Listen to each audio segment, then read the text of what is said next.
ചൈനയിൽ HMPV virus പടർന്നു പിടിക്കുന്നതിന് പിന്നാലെ ജനിതക വ്യതിയാനം സംഭവിച്ച COVID-19 പുതിയ വകഭേദം പടർന്നു പിടിക്കുന്നു എന്നുള്ള വാർത്തയാണ് ഈ മണിക്കൂറുകളിൽ പുറത്തു വന്നിരിക്കുന്നത്. അതുകൊണ്ട് തന്നെ ചൈനയിൽ ചർച്ച ചെയ്യപ്പെടുന്ന തരത്തിൽ ന്യൂമോണിയ രോഗം പടരുന്നുണ്ടെങ്കിൽ അതിന് കാരണങ്ങളിലൊന്ന് കോവിഡിന്റെ പുതിയ ജനിതക വ്യതിയാനങ്ങളാണെങ്കിൽ നാം കരുതിയിരിക്കണമെന്ന് ആരോഗ്യ വിഭാഗം മുന്നറിയിപ്പ് നൽകി.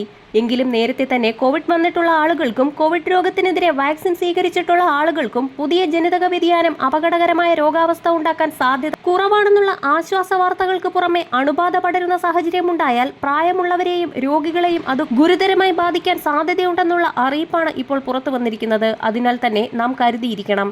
ഇനിയും പൂർണ്ണമായും അപ്രത്യക്ഷമായിട്ടില്ലാത്ത COVID-19 ജനിതക വ്യതിയാനങ്ങൾ തിരിച്ചുവരുന്ന ഒരു സാഹചര്യം ഉണ്ടായാലും അതിനെ നേരിടാനും സംസ്ഥാനം സുസജ്ജമാണെന്ന് ആരോഗ്യവകുപ്പ് വ്യക്തമാക്കി. സംസ്ഥാനത്തെവിടെയും COVID-19 സമാന ലക്ഷണങ്ങൾ ക്ലസ്റ്ററുകളായി രൂപപ്പെടുന്ന സാഹചര്യം നേരിടാൻ നാം തയ്യാറായിരിക്കണമെന്നും ആരോഗ്യമന്ത്രി അറിയിച്ചു.